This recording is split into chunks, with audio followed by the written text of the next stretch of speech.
Today, we're going to meet Tom Savels, a co-founder and managing partner at White Spice Energy, and Jon Gustav Vabø, product owner at Equinor. Just a quick intro of Norwegian Cognitive Center. This is an industry-owned center owned by different clusters in the Western Norway.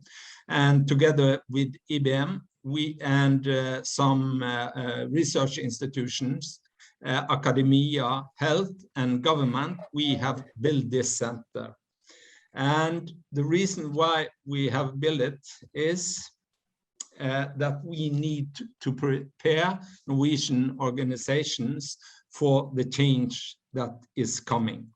Because a third of the most important skill set in 2025 is absent today.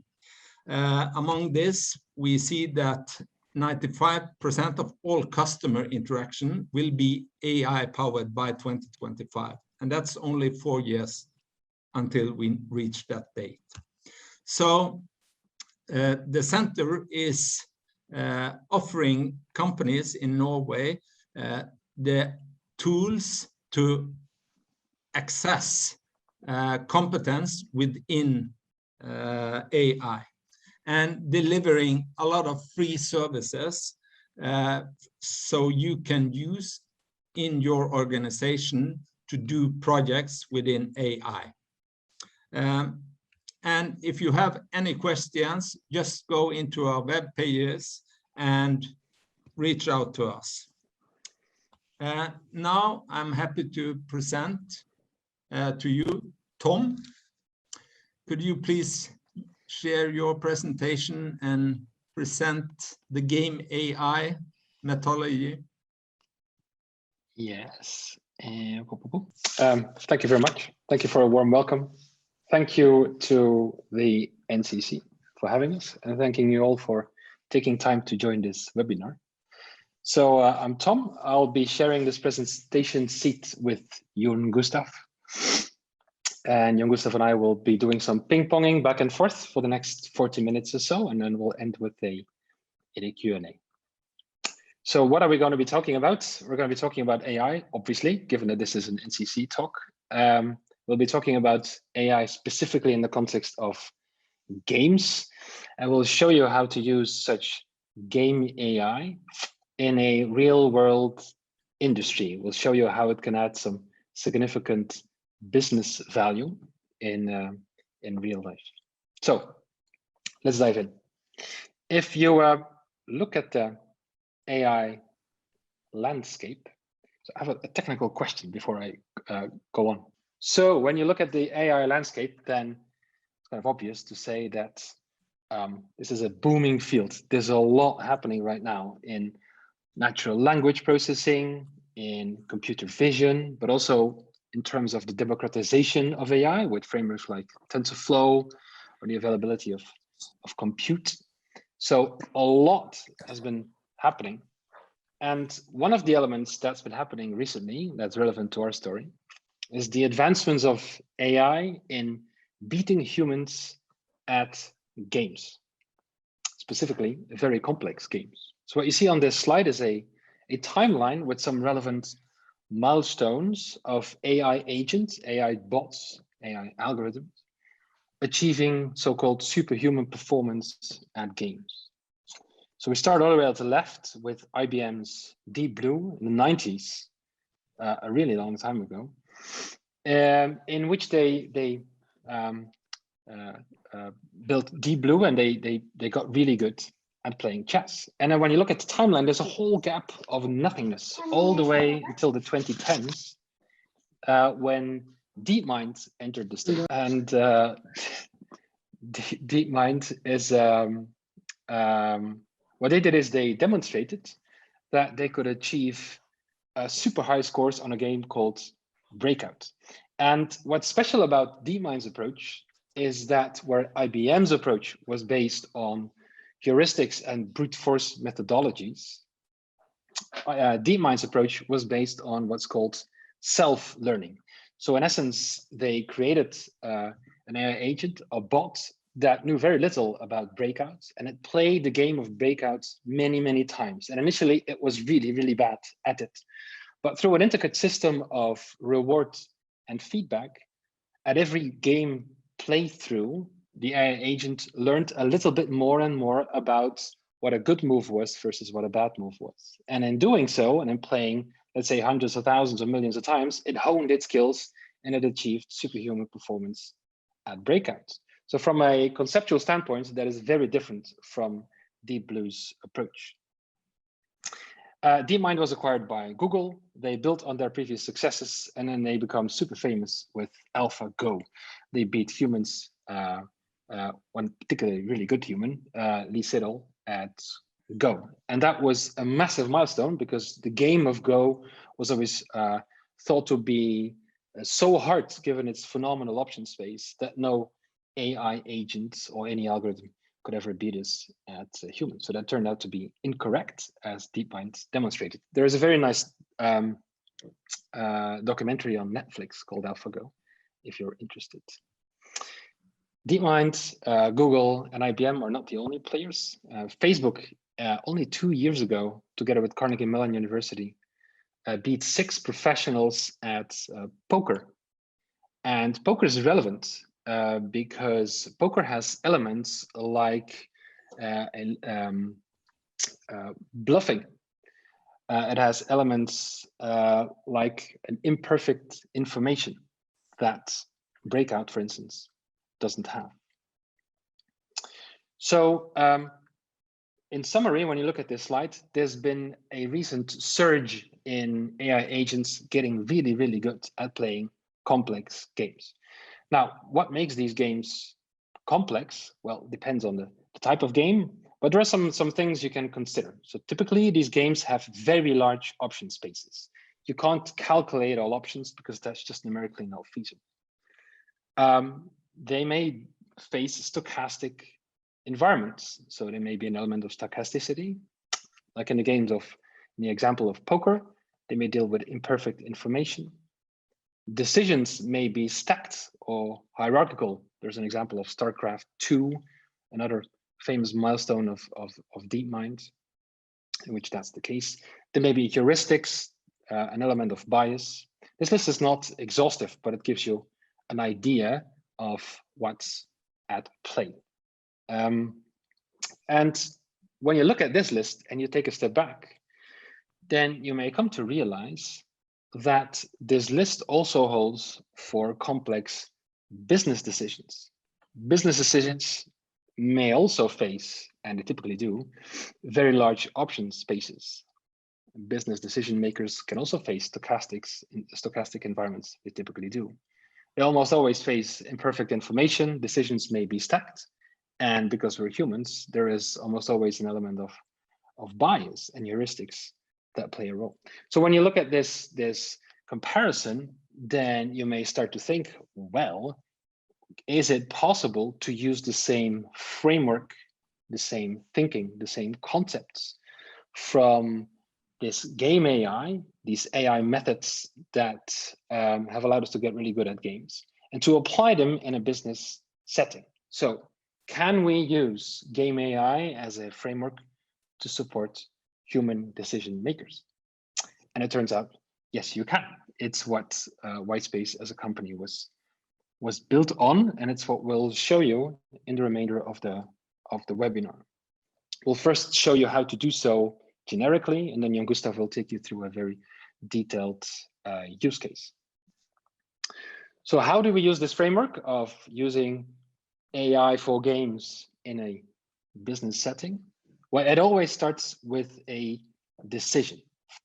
It's a business decision that you'd like to polarize, something of value that you care about that you'd like to polarize.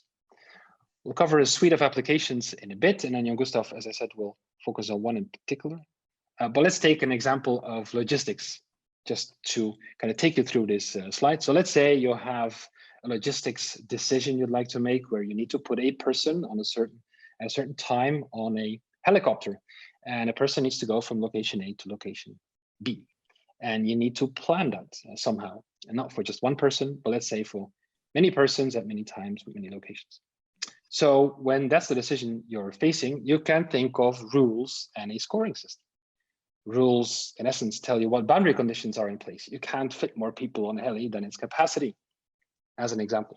And a scoring system may tell you that flying an empty helicopter is probably not a very wise thing to do.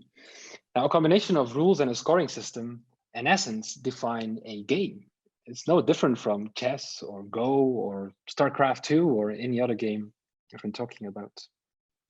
And just like in those games, you can build an AI agent that gets really good at playing that particular game. But instead of beating you at Go, it gets really good at playing your business game. And in doing so, it can support your business decision.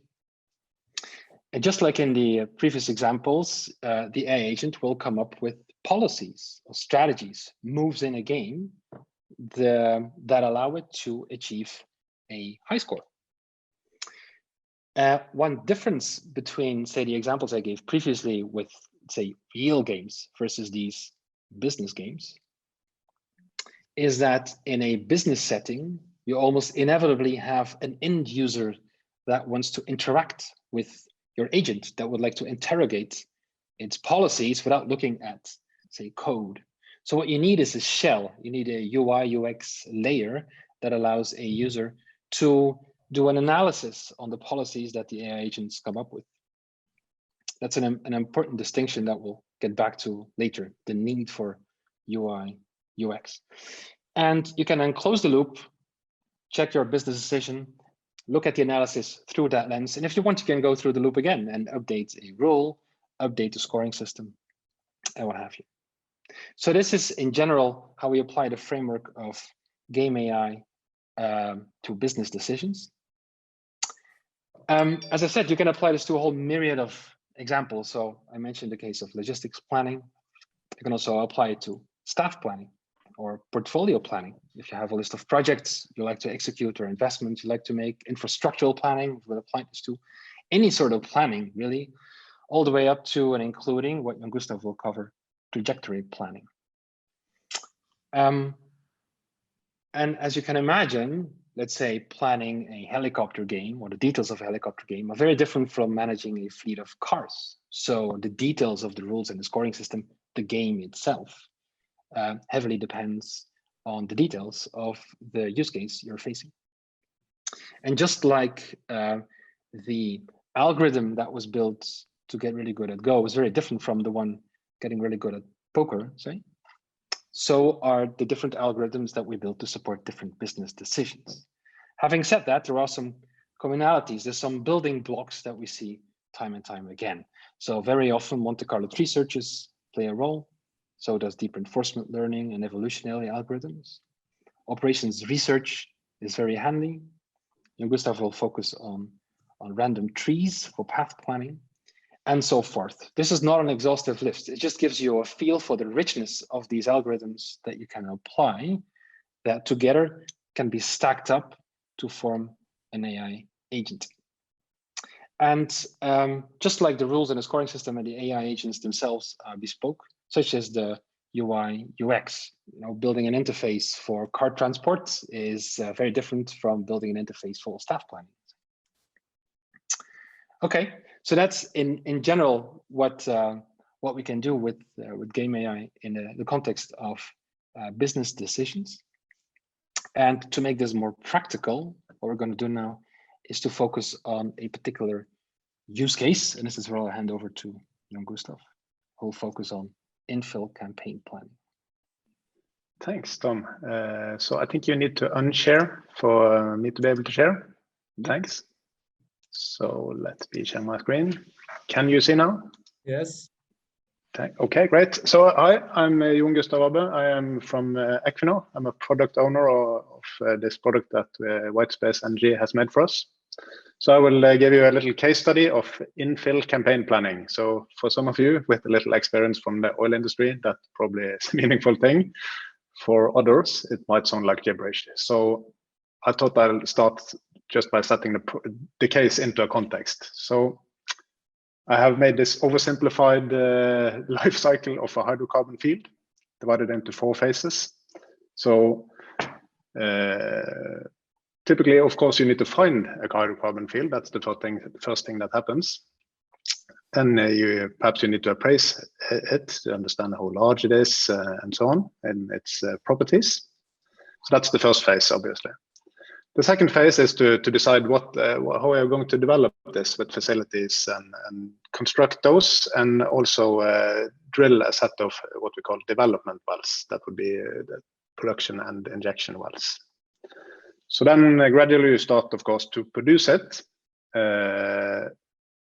And what you typically discover then is that you identify pockets of oil and gas that are not being drained by these wells that were drilled initially. So this production and infill drilling phase, that is usually the longest phase of field life. This can be from 5 to 50 plus years for large field. Compare that to 5 to 10 years for this phase. So meaning that in a mature offshore province like the Norwegian continental shelf, most of the ongoing drilling activity that happens there is infill drilling. So, and obviously the last phase is the end of life. It's no longer economic in decommissioning. So now that you know a little bit about what infill campaign planning probably means, I'll introduce the problem a bit better. So as I mentioned, this is about targeting remaining pockets of oil and gas. So we know where we want to go to, but where do we start? So naturally, when you have been producing a field like this for a while, you have a bunch of wells that start to deplete. They don't produce as well anymore. And given that they are almost halfway there in a way, and are already connected to the infrastructure and so on, it's very common to sidetrack these existing well bores. That means that you go into them, partly down in the well, and drill them to a new place. So then we know where we want to go to, and we know where we can start from. So basically, you can think of this as a path or routing problem, but it's not in 2D like vehicle routing and anything. It's in free space 3D with multiple starts and multiple targets. And what complicates this is that these sources or starts and targets have different costs, reward, and execution risks associated with them. And to further complicate it, the geology and the existing wellbores and so on impose a very heterogeneous and location and state dependent constraints on how you can go from your start location to your target locations. And as Tom briefly touched upon, there is a sense of polarizing here, or that in that what's an optimal way of getting from A to B can really depend on the eye of the beholder. So the drilling engineer might want to do it in the cheapest way. The directional driller perhaps want to do it in the least risky way, whereas the petroleum engineer wants to do this in the most valuable way.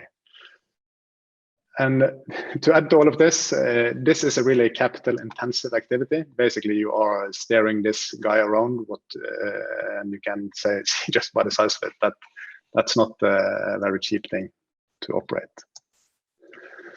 So to motivate the solution that we have built, I thought I'd just give you a brief summary of the industry practice at this. So most usually we use a phase gate process, since it's such a big investment. So you start with feasibility planning, you do a concept planning, detail planning, execution, and learning. So most companies, they do this in multidisciplinary teams, usually very skilled people. But most of them are working in very siloed tools, which gives them limited lines of sight. So the drilling engineer can change the trajectories in his software, then has to mail it over to the geologist, which then sees that, oh, this is now going through a fault on the area, which I wouldn't recommend to drill through, and he sends a mail back and so on. Lots of emails. And given that this problem, if we remember from the previous slide, it's so complex, naturally as humans, we throw in a lot of tacit heuristics. And since it's so complex, teams are usually only able to generate a very limited number of options. So that's a bit of backdrop. So what has been implemented there is there's some bit not so boring details before a demo. How we have approached it is that we have targeted this first phase of the stage gate process, the feasibility phase, where the option space is the largest. We have then incorporated the key constraints, the rules from each of these disciplines and data to support them. And then we use a type of space filling tree algorithm, resembles a bit of this RRT that Tom mentioned, to generate these bundles of trajectories that are all within the rules that are set by the different disciplines. So in this example, the target, it's actually 2 target points here and here, and you can see that the algorithm generates a huge amount of possible ways to reach this target from existing wellbores. But of course, you can only drill to one target one time, and then it's drained. So what we then do is to allow the user to put in very many different bundles and optimize the drilling campaign. And to do that, we use operational research algorithms. And all of this is delivered using a software as a service model on a public cloud. So then I was thinking to give you a very quick idea of how this implementation looks like. So here we are looking at the implementation for a specific field, the Gullfaks field. So we have developed here a 4-step workflow. So to translate perhaps the steps into data science terms, which might be more familiar to you, you can think of this first defined scenario as a configuration term. So here the user can define the parameters that go into the model, like where to start, what targets to reach, the specific rules that applies on how you can get there. The second step you can think of as a training step. So in this step, the user can look at specific existing wells and targets and submit jobs to generate these space filling trees. So for the purpose of this demonstration, I've already generated a couple of them here. So when the user has done that, so this is a quite computer intensive job. You can then go to this third page, and this can be thought of as a QC step in data science terms. So here we see the existing wellbores at Gullfaks. We can then visualize key properties of them, such as the uncertainty ellipses regarding the existing well's location. We can add in constraints, areas in the subsurface that we do not want to plan new wells through, and so on. So you can see it's a quite complex subsurface here at Gullfaks. Over here we have the generated trajectory. So here this is specific target IHC 18. So I can then visualize all the trajectories that can reach this target. So you see they can start from these 3 slots here. So they are now, oh, sorry, my computer is struggling a bit now. Yeah. I can then go ahead and color them and to inspect which donor or which existing well are they coming from, which design are they using. I can also look at some key properties like inclination and azimuth and something we call the separation factor. I can then also drop in the rest of the generated trajectories there, and now we see we have a huge number of trajectories, several bundles here, reaching these 5 targets. I can then, as I mentioned previously, send these off for a campaign optimization. So what the software will do then is to, for each target, or each trajectory, look at the target and donor and pick a campaign so that only each target is only drilled once, each donor, each existing well is only drilled from once, and there are no internal anti-collision issues between those. So let me just give that a name. So this leads us over to the fourth and last step, which you can think of as a predict step in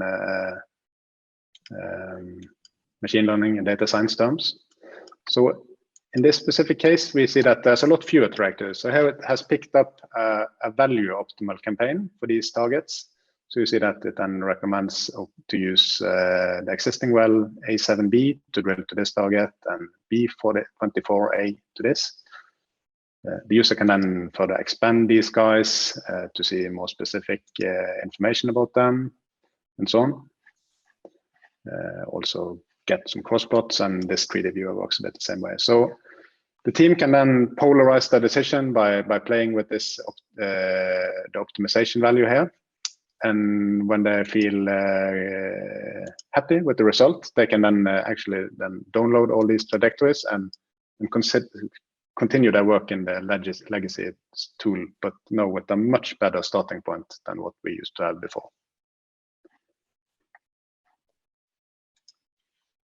So sorry, that was the wrong one. So how can a tool like this change the way we work in Equinor? So first and foremost, it helps improve safety. Drilling is a high consequence activity. When it goes wrong, it can go really wrong. So by using this algorithm, that always generates trajectories that are within the constraints and rules. It never gets tired. It always finds solution within the rules where humans give up. And this is something that we have back tested quite a bit and repeatedly found good improvements on. Second is value. Again, since the algorithm and the computer doesn't get tired, it generates orders of magnitude more options than the humans are able to. And by pure richness of options, we then see that usually it finds options that human teams are not able to come up with. Low carbon, when we have also used this game approach in field development, and what we have been able to do there is to bring in quantitative evaluations of emissions very early in the feasibility and concept planning to support that.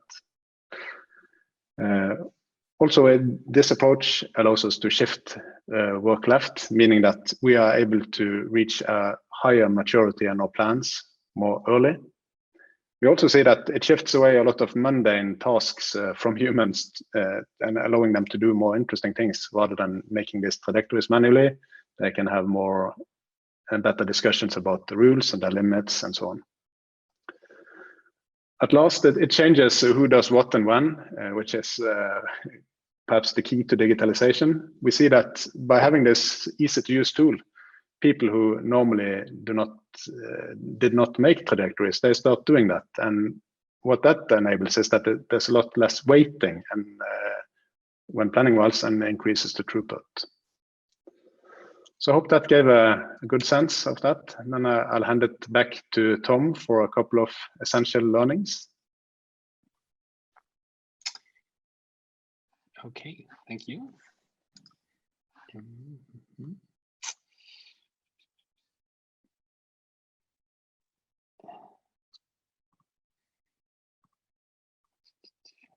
Yeah. Okay. So we have, in the last 30 minutes or so, we've taken you through the concept of AI to master games, more specifically business games. We've kind of discussed how you might apply that. We've done a deep dive on one particular use case. And the intent was to give you a feel for how that might look like and what value that might bring. And then we thought to close with some essential learnings. These hold not just for the type of AI we've been discussing or this specific use case, but I'd argue for any use case and perhaps even for any type of AI flavored project you'd like to implement in your business.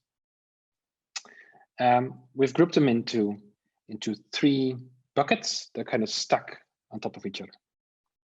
The first is to be decision driven as opposed to technology driven, which is perhaps a bit odd given that this is an AI-centered webinar. But I feel deeply passionate about this. Being clear about what decision you're seeking to polarize brings enormous clarity and focus. And it forces you to be transparent and honest about your value drivers. What is it that you care about? Is your value driver financial? Is it reputation? Is it the environment? Is it risk? Is it otherwise? So when you add features to your project or your app or whatever you have, ask yourself, whenever you add something, what problem is this solving? It can be tremendously tempting, and I see this every day, to add bells and whistles and fancy toys and have your own little babies being added to projects. And before you know it, scope just blossoms and turns out of control. So without a clear understanding of the end game, the decision, in Jon Gustav's example, the decision on how are we going to go from point A to point B, there is no focus. And focus is everything. Focus requires you to be ruthlessly honest about what elements do and do not contribute to better decisions. So that's number one. Number two may sting a bit, but yes, algorithms are hard, but I'd argue they're wildly overrated in the grand scheme of things. In business settings, algorithms on their own add little to no value on their own. They need to be interacted with through a layer, a shell. We spoke about this before, a UI, UX layer through which users can interact with them. And building interfaces that work seamlessly with the underlying algorithms is an intricate craft almost, in which hundreds of moving pieces need to be considered and tuned. Building a seamless user experience is incredibly hard. It forces you to consider things like color or aesthetics, intuitiveness, consistency, feedback, and many more. Maybe more importantly, it requires a skill set that is very different from the skill set that you need to build the algorithms that kind of lie underneath these interfaces. And maybe a misconception is that you can't really rely on your end users to provide you with a lot of feedback in terms of what works and what doesn't. Your end users in a business setting are busy people. They have work to do. They have no time to test your app and to tell you about every little bug that they may encounter. So you can't really rely on your end users to provide you with enormous feedback. So the barrier to entry, the barriers to acceptance is really hard. So be decision driven and worry about your UI UX.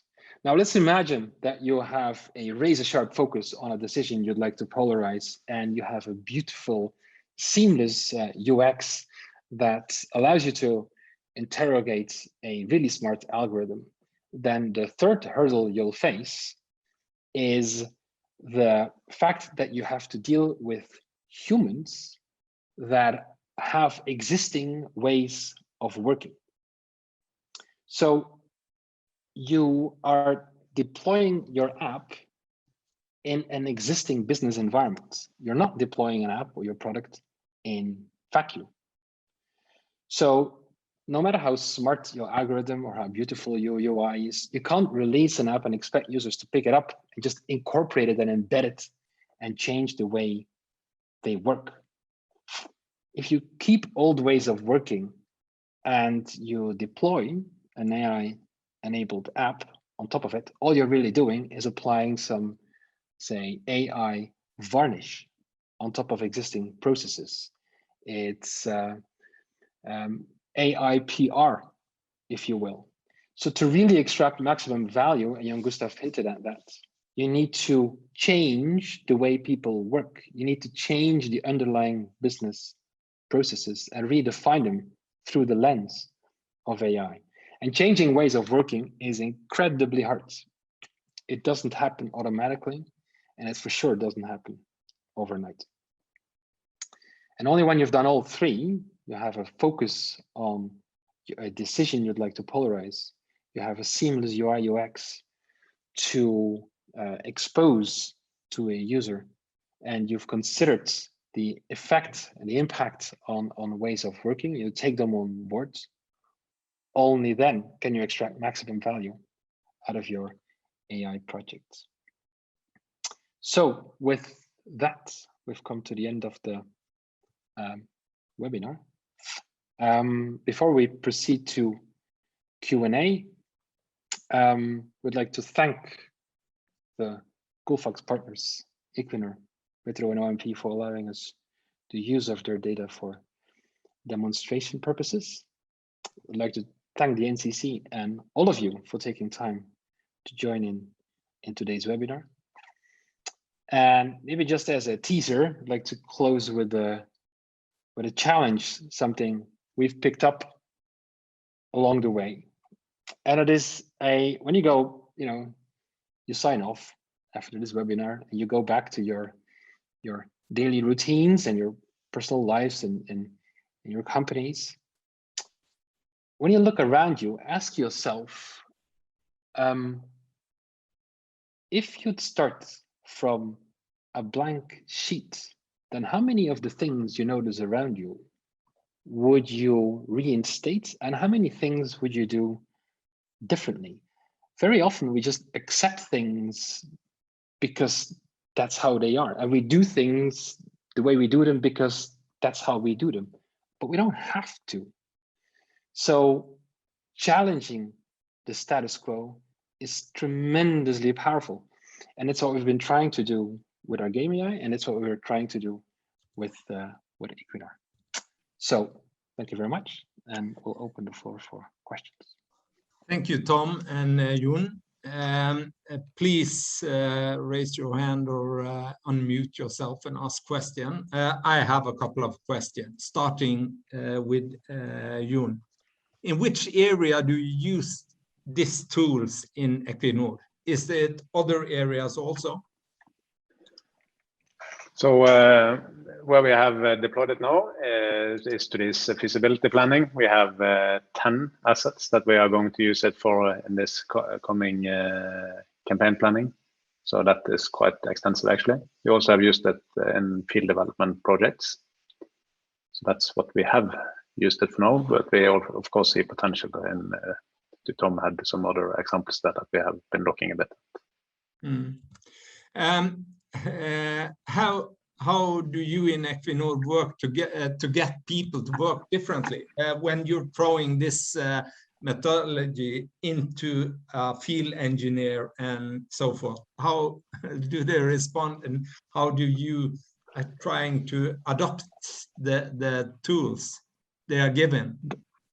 That's a very good question, Odd. And so this is the second thing I scale in Equinor. And what I've learned is you have to be extremely agile.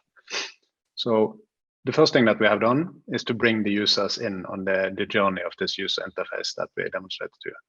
All of that, the steps, everything is based on bringing people, users. Actually, Tom said they were super busy, but we nag them into focus groups to get feedback. We also are super proactive when it comes to training. We have held a lot of training sessions. We are really listening to feedback. So when you're deploying something like this in a corporate environment, you really have to cater for your users and take the feedback super honestly and actually do something about it.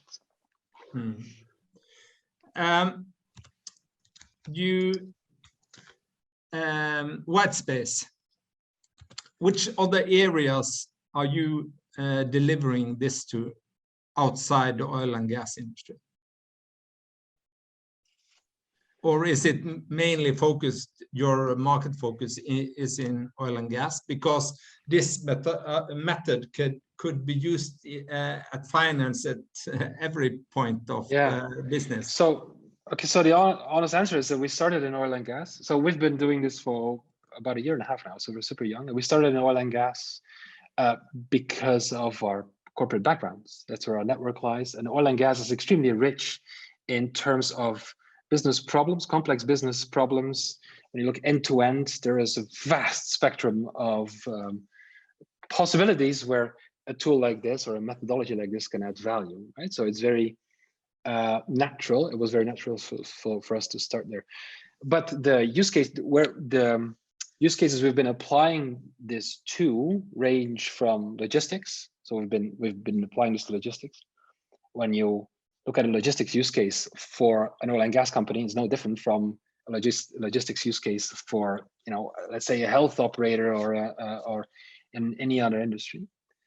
So logistics is something we've been applying this to. Solar planning, something we've been looking into. Portfolio planning. So when you need to decide on what do I execute and where do I invest in, and at what time.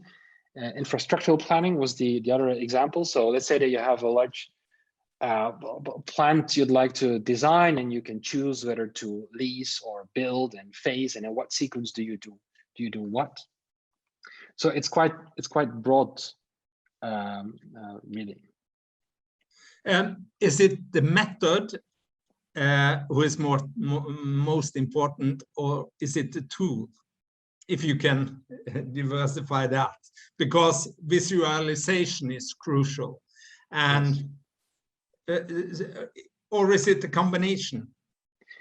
So it's I would say it's a combination. Is the ability to really listen to what Jon Gustav was saying in terms of feedback, to really listen and understand to the details of a business problem and translate it to a game, building the AI agents, and then coupling it to an interface. So I firmly believe that everything that happens under the hood, this you know, these agents and all of that AI, so they're important enablers, but they're not what makes or breaks this. What makes or breaks this is an understanding of being able to, well, link back to the end user, the person making a decision. And so yeah, it's an intricate kind of craft to have all these pieces move together, from understanding a decision, building in a game, which is what we do, and then the algorithms that support that game, and then connecting it back to an interface. Okay. Is there any question? Yes, please unmute and ask.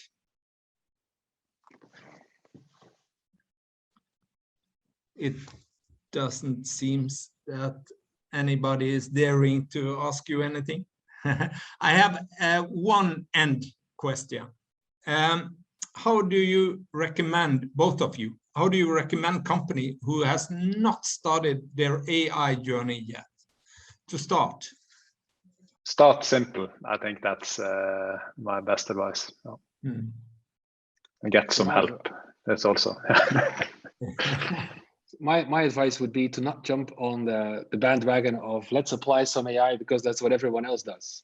But I would say focus on what problem you're trying to solve. Stay close to your business. Don't try to be all fancy. I agree with Jon Gustav, but start simple and start on a real problem that you would like to solve.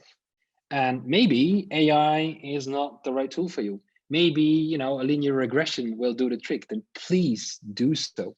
So start simple, start small, and focus on a problem as opposed to the technology. And challenge the status quo. Please do.